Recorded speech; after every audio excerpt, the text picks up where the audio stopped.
13,560 people in Polk County have a severe economic risk of becoming homeless. 20% of them, 3,912 people, experienced homelessness in 2016. For more than 65%, it was their first time being homeless. Most have jobs and experience addiction and mental illness at the same rate as the broader population. Because of their poverty, even a minor problem can result in homelessness. That's when the agencies and projects of the Polk County Continuum of Care move into action. The front line of that response is people like Sergio Hernandez, Dan McBee, Kelsey Pinniger, Naomi Ramsey, and Perry Sievers. Every year, Opening Doors celebrates success by telling people's journeys from homelessness to hope and how Polk County agencies helped. Today, we celebrate 4 more stories. Juanita Gallegos, Kenneth Davis, Amy Turk, and Dejan Russell. Each is a unique journey. However, they have things in common. These are childhoods we recognize even if we never experienced housing instability or poverty ourselves.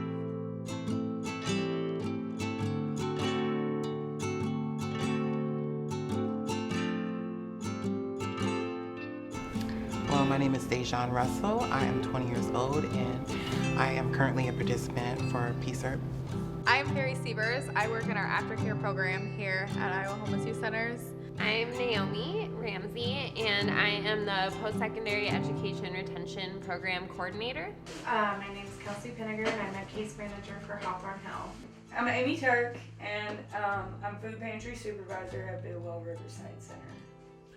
I am Juanita Gallegos, and I have been living here in Des Moines for the last 4.5 years. I'm Sergio Hernandez. I work for Hawthorne Hill for the Home Connection. I'm the program manager. My name's Dan McBee. I'm a program manager with Animal Housing. My name's Kenneth Davis. I am a participant in the Animal Housing program that has helped to save my life. Well, I was born and raised in Des Moines, Iowa. All right. I have a twin brother and I have 3 sisters. I just went to school and went to church and came home. So that was really my life. My family was very religious, and around 6th grade, I was pulled out of school into our church schools. My grandma, grandpa, my mom, they were really, really strict. My grandma and my grandpa, they taught us a lot, and I'm grateful for everything they did teach me. That has helped me become who I am today, and it will help me in the long run. My childhood wasn't that great. I was actually adopted when I was 5. My mother was a heroin addict. I moved from Memphis with my biological mother to Olive Branch, Mississippi. And I was adopted by my aunt and uncle. When I grew up with my aunt and uncle, they were really strict. I was in sports. If I made anything less than a B on my report card, I got in trouble. But when I was 16 and I started finding myself, or at least I thought I knew who I was. I found my biological mother that way, and I went back when I was 16. I went from one extreme to another, having strict rules, guidelines, always working hard in school, to not having to do anything at all. Which a year later, when I was 17, is when I started using drugs myself. And I've been a drug addict pretty the majority of my life until this past June was 4 years I've been sober. I am one of 2 children. I'm the baby, and I was born to an addict mom who, my mother struggled with heroin, and she ended up losing us to the system in California when I was around 3 years old. I struggled a little bit with not having my mom in my life. My dad ended up eventually getting custody of my brother and I. Because he was in the military, we moved around a lot, and then he ended up staying in Texas. I was born in Waterville, Michigan. My childhood was kind of turbulent. I had a very loving mother. She loved me dearly, but she wasn't real stable. She was a pretty bad alcoholic. There was a lot of moving around between Dakota and the Dakotas and Michigan. When people stumble, they recover with the help of family and friends. Sometimes, though, that help isn't there. Family and friends try to help. They have the same basic resources we do. We ended up colliding with a lot of their beliefs and a lot of who I was as an individual. So it didn't work out. I ended up being on my own at 16. As soon as you are not a part of the church, you are not a part of the community, you're not a part of anything. So I was basically on my own. I didn't get the opportunity to spread and connect with other teenagers like I should have. And so therefore, when I became in a desperate situation, I hardly had any help. And so I was living with my grandmother, and she really didn't accept me for who I was. Me and her, we bump heads sometimes because we don't see eye to eye, especially on who I am. I don't want to say the lifestyle I live, because to me, it's not a lifestyle. I've been this way ever since I was a little boy. So the fact that I got treated, the way I got treated was kind of, appalling. I ended up getting put out. But you know what? I'm happy that happened because I went to Job Corps and I finished my education there. When I was 26, my life was just spiraling out of control. It was about 2009. I got in trouble for promoting to manufacture meth. I did 16 months of drug court, and then I ran. And since I had a warrant out for my arrest in Memphis, I needed a place to go to get myself together because I didn't want to go to jail. I came to Iowa. I started in a shelter called Helping Hands. I did not finish high school. I actually dropped out of high school in my freshman year and became pregnant soon after that. Then I actually started struggling with an addiction. Started about 15, 16 years old, and just progressively got worse through the years. That spanned for most of my lifetime. So for 25 years, I struggled with the meth addiction. In my 30s, by that time I had 5 children, and the addiction had gotten so bad that I was homeless and lost all my children to the state. I was turning 40 years old, and by that time, some of my children had children of their own. Christmas had actually come, and I was waiting on a call from my older children to let me, say, "Merry Christmas, Mom, how are you?" anything. And I never received that phone call. And so when I reached out to my children, they said, "We don't want you in our lives. You're a nuisance, you're a burden, and you're an embarrassment to us." And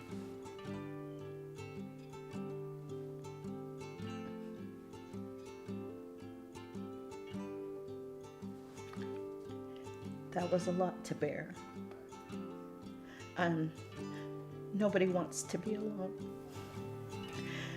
So I knew from that day that it was time to do something drastic. I needed to change my life. I didn't just want to get clean. I wanted to change my life. I wanted to reinvent myself. I wanted to be somebody that my children could be proud of, that they could call Mom. I sent out some emails, and one of the places I found was a place called House of Mercy in Des Moines, Iowa. The following day, I took the clothes that I could fit in a bag, grabbed my little girl's hand, and got on a Greyhound bus, and 16 hours later, we ended up in Des Moines. At an early age, I started out on my own because of an unstable household, I guess. Not knowing my dad, I just, lived the best way that I could. Suffered a lot at the same time, trying to, I guess, support myself, live, and find out where it is that I belong, Nowhere that I've been has ever really lasted. Always ended up dealing with substance abuse and mental health issues and not knowing how to deal with it. Move on. My feeling is this is where I belong. I first came to Iowa 3 years ago. I ended up losing my job and walking the streets. I stayed at a shelter called Hope Ministries. And there was one downtown. I went through a mental issue at the shelter. Moved up. Mercy Psychiatric Unit. I spent, I think, 30 days in the psychiatric unit getting my medications right. When I got out, it was a real scary time for me because I was stepping right back into a homeless situation. Feared the cycle would just repeat itself. Hope Ministry, they accepted me again. That gave me a little bit of hope. Usually, people need a little assistance like financial help, shelter, a referral to another agency, or just advice. Then they move on to stability, and we don't see them back at Polk County agencies. Sometimes people need more help, like counseling or housing assistance. Polk County's service providers bring those resources to the table. Before I went to Job Corps, I was studying at DMAC for my HiSET. I knew I wanted to further my education. And I knew I wanted to help other people, and I wanted to go somewhere with my life, importantly. And so I made that phone call, and I called Job Corps, and I became a associate or a team member of Job Corps. Job Corps is like a trade school. I needed a place to stay, and also I needed my education, and I took advantage of that opportunity. And I don't know, connecting with other students helped me. I see I'm not the only person in the world that's like me. I'm not the only person in the world that's to myself, you know. While I'm staying at Buchanan, I was able to save my money. I saved my little coins, and I stocked up to go elsewhere, you know. Because I remember you did not want to be there longer than a year. You were so adamant. I You're was like, just I have to leave. I appreciate that the services were there, but I'm just like, I don't want to take advantage of the services that are for, you know, to help us get on our feet and to help us, you know, us succeed. So I don't know, I wanted to get out of there as soon as I possibly could. When I first met Dejan, I think I had just started at Buchanan. So I did like his interview and everything, and then brought him in because he's a little angel. It took you like a week to get the application done. And I remember I had done one with somebody else, and his was like really on short. A notebook piece of paper, and I was like, okay, look at this. And then look at yours, because your first paragraph took you. And I remember you sitting in the office at Buchanan, like typing it up, and you like erase stuff. And I'm like, no, leave it. Right. Yes. Yeah, but that's because you're a perfectionist. Yes. When I think of doing something, I think of doing it the best I can usually.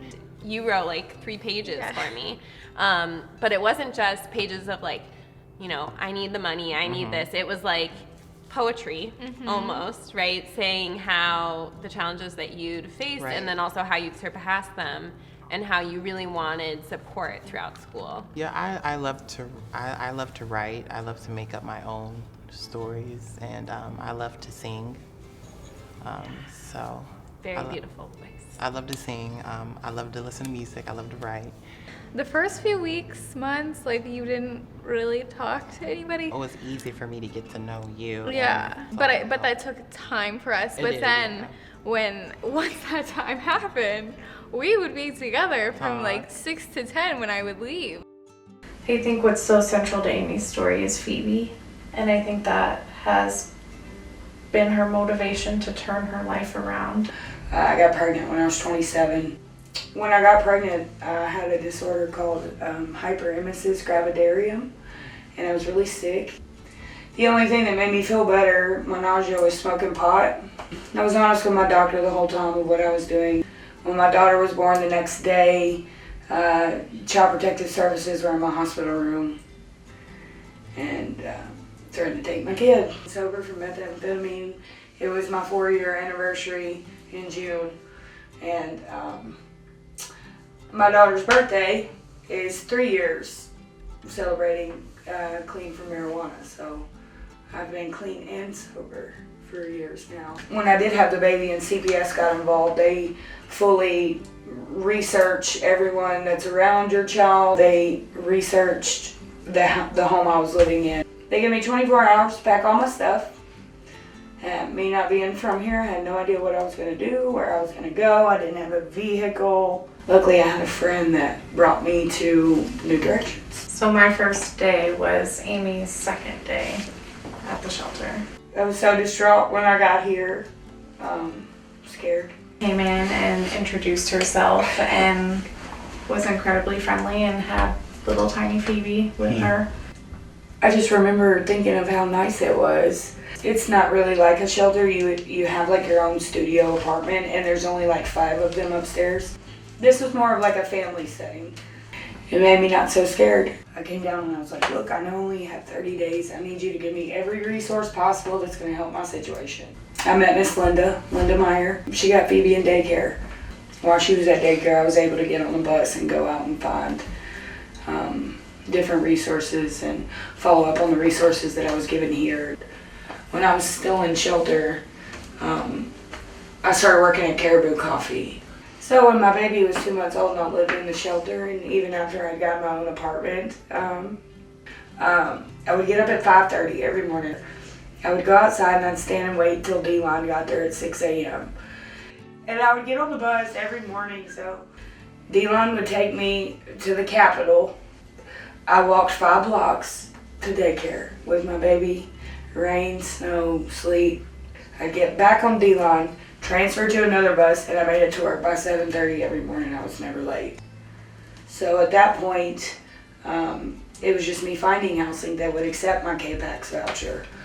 So I went downtown and I walked to all those apartments down there, and the Civic Center Court Apartments right across the street from the Civic Center. The day before Thanksgiving, I got the keys to my apartment. Entered House of Mercy in March and started at DMAC in April. Yeah, that was a great experience. I hadn't been to school since the 9th grade. I had a lot of support. I was determined and focused that this is what I wanted to do.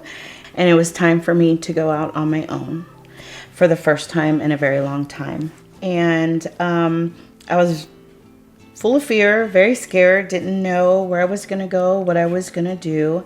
And I was told about Home Connections, and Sergio. Well, she put it, we have our application and we have a page that says why you should be part of the program. And she wrote an essay about 4 pages. So I was like, wow.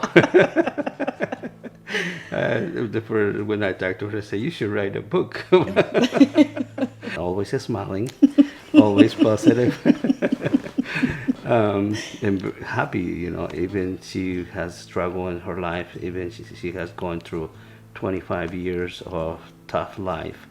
She was in my office smiling and answering the questions, and I was like, wow, this is something different that I've experienced before. It was absolutely wonderful because by that time I was finishing up my time at DMAC, and it was time for me I had decided to go to Grandview University to finish out my 4-year degree in social work. And because of Home Connections, I was actually able to get through my first 2 years at DMAC without taking out any student loans. Because it is low-income housing, they only require so much of your income to live there, and that allows you to do things like that, not get in further debt. With Sergio's help and the program's help, I was able to still wait tables. I waited tables at IHOP, pay my rent, go to school full-time, work full-time, and manage a household. And in April of this year, I was able to walk across the stage and receive my Bachelor's of Social Work. And Sergio was right there in the audience with me. I will be doing my master's online at the University of Southern California in January. How grateful that I am, and I'm sure that other people in the community are, for people like Sergio and organizations that are set up to help the marginalized population, because sometimes we get lost and we need those people out there that believe in us enough that will give us a chance to actually be successful. I'm riding back at Hope Ministries. They hooked me up with a young lady named Amanda that worked through primary health care for the homeless. Amanda brought him by. It just really struck me right away how kind of a person he was and how humble he was. Dealing with Amanda on a regular basis at that time, staying in touch with her and doing my part, keeping up with my meds, staying clean, keeping myself available and not getting lost. And so Kenny came into housing. I would have said we met with him in a couple times. And then he was off to the races. He had his own place, his own set of keys, and that housing's permanent. It goes on as long as they want to be there. Whatever they need and are thinking about, those are the things that I want to help them with. The understanding that their journey is their journey. This program embraces harm reduction, and what we want is for people to go at their own pace. It's not the case manager who drives this. It's Kenny, and that's why Housing First works. I didn't know really what to expect. It kind of scared me. I'd never totally had a place of my own. I didn't really expect to be afraid of myself. With that kind of a responsibility. But it has turned out to be the best thing that's ever happened to me. Housing lets people realize stability in other parts of their life. Agencies work as partners with people and the community to accomplish their goals. I went to the YMCA Supportive Housing. I got hope from them as well. I am still at the YMCA Supportive Housing Center, and housing there, it's really, really small. It's efficiency, but it works for me while I'm in college. So I plan to stay there until I graduate, and then I can move elsewhere. But I do know when I leave Iowa that I will be leaving with education, and I will be leaving prepared to help someone else, not just full of what I know, but prepared to learn. So I finished my HiSET. I started at DMAC. I don't know, I'm really proud of myself, because I was motivated to do it, and I did it. Of course, now I'm continuing it. You transitioned from Buchanan when you were ready to move out, but before you even moved out, you applied to the post-secondary education program, and that was kind of like a nice way to stay with Iowa Homeless Youth Centers, but you're not living here anymore. Right. You're self-sufficient on that front. Right. You're paying your rent, you're doing all of that on your own, but you're still getting the school support. And any other, if anything came up, I hope you know, that you can call me and still pay. Oh, I do know, and that's what I love about the program. When I came to campus, that one time you were introducing me to people, and I feel like you've also found a group of people that you've connected with in school in a way that are people that you really... That helped me a lot, too, connecting with other people. Currently, Dejan got on the provost list the last 2 semesters and has a 3.67 GPA. You were proud that one time. Remember when you called me to tell me about the provost list? I was a little tricksy. I called her and told her it was emergency. So I panicked. Aww. And then you were like, oh, I got on the provost list. I got a certificate on the provost list. I got to tell you something really, really important. You got to promise me you're not going to tell. I remember that. And she was just so ecstatic. I'm currently an employee at Walmart, Altoona Walmart. I have customers that won't come unless I'm or they won't come through the lines without me working there, or they'll just stand back and see if I'm working. And that makes me really, really feel good, because that makes me feel like I connected with that customer. Yeah. You got an award at Walmart. I don't know. I'm really proud of that. Yeah, at a super I'm center. really proud of that. I've had a customer call the store manager to tell her, how good I was. And I'm just like, well, I didn't know I was that good. I was really personable, and I really could relate. I wasn't I don't know, I wasn't phony about anything. I was just really, really real. I was really, really kind. So, I mean, that's how I got a lot of my awards at Walmart, because I got more than one award. So, I don't know, that's how I've got, like, my fan base. You set goals, you know, plan A don't work, try plan B. Plan B don't work, try plan C. And I always made sure that I had plan B, C, and D. And that really, really helped me feel more secure. So, I don't know. So I don't know. I guess I would be a perfectionist, but I mean, well, Merry Christmas. It's got me where I'm at now. So You said Merry Christmas. I feel like there's always places I have to grow in. You're doing amazing for Well, like thank you when so much. I mean, even like I met you, like you were still going through some of your struggles with your family, but now it's like, oh my gosh, I can't believe. I know. Sometimes I'm just like, oh my goodness, how did I get here? How did I get here again? Wasn't I just put out? But then I'm like, okay, I got my HiSED, I got my CMAA certificate. I'm in college. I'm healthy. I don't drink. I don't smoke. I don't go to parties or clubs.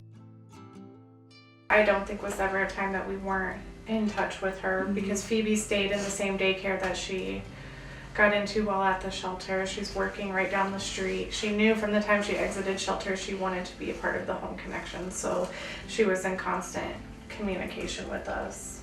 I remember the feeling when I filled out the application. There's a part at the end of the application where you have to fill out an essay, and my essay was like 4 pages long. I found out that I got accepted into the Home Connection program. I came to another obstacle. My child's father, James, is with me. His name's James. So he came from Memphis with me. We both got sober together. James got a new truck. A state trooper pulled us over because the tags were in the window and not on the truck. They asked for our IDs, they ran my name, and I even told the cop, I was honest with him, like I've been with everybody. I was like, you're gonna see a warrant out of Tennessee that's 3 years old. You know, it's not extraditable. And they tell me to get out of the truck, and they tell me that the law changed. And they arrested me. When she was arrested, they were coming from signing their lease for the Home Connection. I was so in shock, you know, at that point. I cried when I had to say bye to my baby, of course. I wanted to make sure that Phoebe was taken care of before I went back. After I knew that Phoebe wasn't going to go into foster care, they came and got me. I got extradited. I went back and I did 60 more days. When I got out, I was on probation. I looked over my shoulder for 3 years when I had that warrant out of Tennessee, you know, and it was crazy for me because I had already turned my life around when I came to Iowa. I told my probation officer I had a job, you know, my baby's daycare's there, my baby's there waiting on me, I have to get back. The paperwork and the whole process took about 30 more days. So my probation finally got transferred, and I finally got to come home. So I got to move into my house, which was an amazing feeling. Phoebe is central to that. Everything is for her and for her to be the best mom for Phoebe and to provide the best life for her and for herself and her family. So I'd worked at Caribou for almost 2 years, and there was just no possible way for me to move up. And I had expressed that to Kelsey, that I wanted something different. You know, I really wanted a job where I could move up. And one day she called me and told me, you know, there's an opening at Bidwell, and she told me I should apply for it. So I started August 1st last year. So my 1 year anniversary, the 1st of this month, I've been there a whole year. And I got promoted in February to food pantry supervisor. We serve about 4,000 people a month. It's really rewarding to be able to help people like me. I think it's really cool because my clients that I serve at Bidwell, I'm able to offer my own experience that can bring compassion to the table. So I really enjoy that. Even with success, instability looms. Maintaining hope takes work from Juanita, Kenneth, Amy, Dejan, and all the partners in the community as these journeys continue. I am in touch with my older children. We have a great relationship now. It's a relationship that we've been working on for the last 4 years. They have actually migrated to mom and have relocated to Des Moines themselves. I know that sometimes people who have struggled with addiction like I have and have lost family members and disconnected, that they feel hopeless. And I hope that they know that, you know, when they take the time to change their lives and show their families how much they truly care about themselves, they'll reconnect. So you got a nice car? No? I do. I have nice a car. graduated. It was a graduation present from my family, and they bought me a brand new Jeep. Service is rewarding, and I believe being a social worker is all about service. You know, I knew right away. I'm like, I'm getting into social work. That's who I am. That's what I want to do. You know, with social work, the field is so broad. You can work with children, you can work with the elderly, you can work with mental health. There's so many options where you can actually find your niche where you're most needed and where you'll flourish the most. So. Well, today I'm working at Bridges of Iowa. Actually, I've been working at Bridges of Iowa for the last year. I'm a substance abuse counselor there. So I help people who struggle with drug addiction. I had to fight that demon, and you know, working in addiction now and having clients of my own, sometimes it's difficult knowing that, you know, everybody changes when they're ready, and all that I can do is give them the tools that they can use when they make that decision. You know, I can't change them. The thing that really struck me about Kenny was he really wanted to do things on his own. It's talking about things and setting up strategies and what do you want to do next and how can we help you. This is a journey, and whatever you need at that time is what we're gonna work to provide for you. It's given me the ability to try to regain some of the most precious things that I've lost in my life. Myself, my children, 2 kids that I've talked to in years. This has helped repair one of those relationships. I think one of the most challenging times, you know, this is after Kenny had kind of built up his relationship with his son again, and they were talking all the time. And his son had a breakdown, ran away from home out in Kalamazoo. Kenny didn't know what to do. You know, I helped Kenny reach out. It's given me a chance with my son again, and to be there for him. Somewhat be dad. When I was living with them, I didn't have any plans. I just knew that, you know, we were so religious based. But I don't know, I just feel like now that I'm out and I'm me, I feel like I have a lot that I want to accomplish. Okay, because my grandma was a nurse and she's a physionomist. So I'm like, okay, yes, of course. Yeah. They pay really, really well. And besides, I like to take care of people. So my grandma was a healer. She taught me how to keep up with myself. So that's what had me leaning more towards the like nursing, medical field. But I'm just like, now that I'm out here, I'm just like, there's so many other ways for me to take care of people other than helping them medically. Yeah. I like to do nails.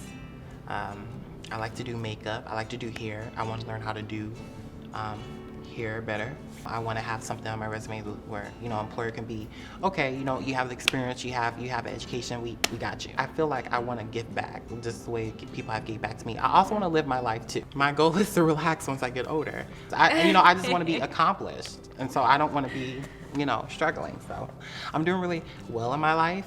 And IHYC has been a great factor to that, and I appreciate the services. All I know is I want to see people succeed. I want to succeed in life, and that's what I want. So I just really feel like I'm being rewarded because I have put in a lot of hard work to be where I am, and you know, and one of my goals when I started the Home Connection was to get my driver's license, and I did that. And I have a car now. My future, you know, it never ceases to amaze me. I don't really know what's coming up in my future, but I'm sure it's bright. It's rewarded when we have families like Juanita, because that sometimes we get burnout, or sometimes we're like, when's it gonna stop the homelessness issues? And then we start seeing, okay, we help one more family that is moving on, that is have a bright future, and it's not just the mom and dad, if not just the kids, will have a better future, and we have a leader in the community. To come from your own children, to know that in their eyes that you were that much of an embarrassment and had become such a problem in their life. But now they're so proud of you, they got to be close to you. Yeah. Yeah. But like, that's the mom that we always knew, you know, like, you know, because when they were children, they were like my biggest fan, you know, and I think that's why it was so heartbreaking for them to watch me for so many years destroy my life. But once I was on the right path, they were like, yeah, we knew you were there, Mom. Dan has been more than a case. Not just for me, he's been a friend. Someone that I don't know that I've had ever really in my life, you know. Does his best to understand what I'm going through. Him building that relationship back up with his family, those are the supports that are going to be there for him the rest of his life. Always been an avid believer in the Lord Jesus Christ. But I've never been stationary enough to belong to a church. I get that at my church today. I'm in church. It's given me the opportunity to get into Sheena's program. And that never would have been possible had they not advocated for me. It really opened up some doors, give me a substantial income. If he's doing well, doing better like he's doing now, he doesn't see me as much. He knows how to get a hold of me. I'm not there to run Kenny's life. He can do that himself. I'm just there to help. It has given me a reason to stay put and to keep pushing on, to get better. Today, with the grace of God, I'm okay today. Learning to deal with some of the issues I've never known how to deal with. I think you're a neat guy, Kenny. I like you. I like you, Dan. I just want to say thank you for everything that you've done, all the work you've done, and all of the support that you've given me, all of the advocating that you've done, man, and being there, and giving me the comfortability, man, to call you when I'm feeling in trouble. Yeah, I'm happy you do. I appreciate it. I appreciate that, Kenny. Thank you. I remember a quote, this Paul Wellstone quote. He said, we all do better when we all do better. And I really believe that. And that's what this is about.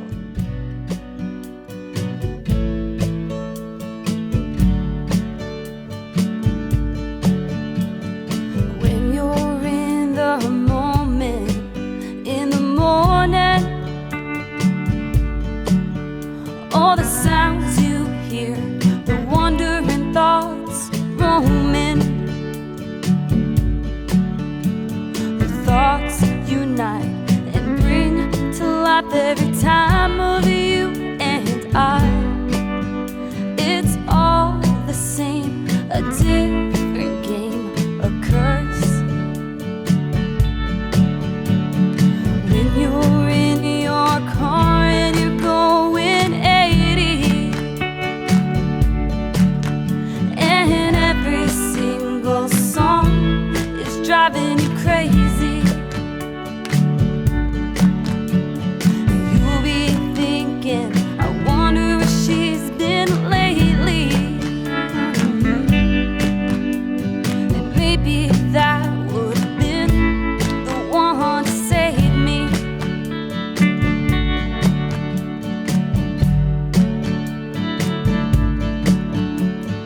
When you're at a light, you get to thinking,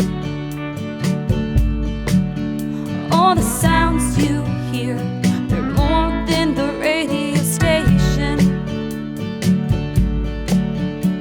The street is red, you're hot-headed, it could be worse.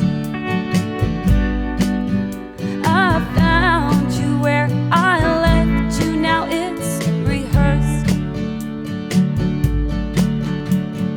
When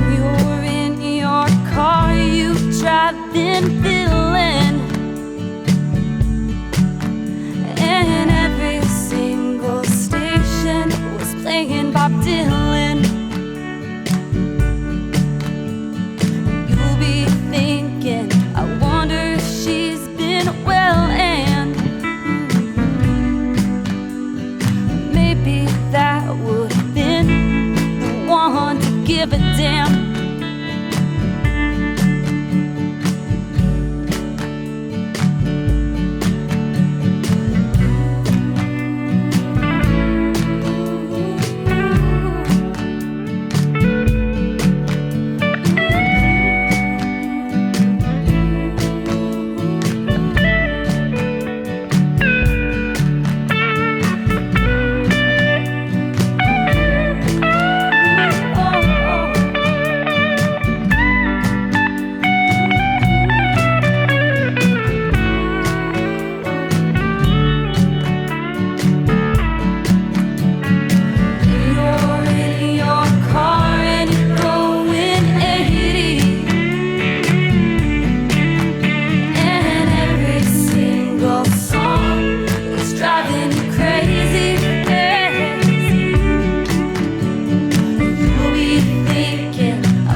Gonna say we should all have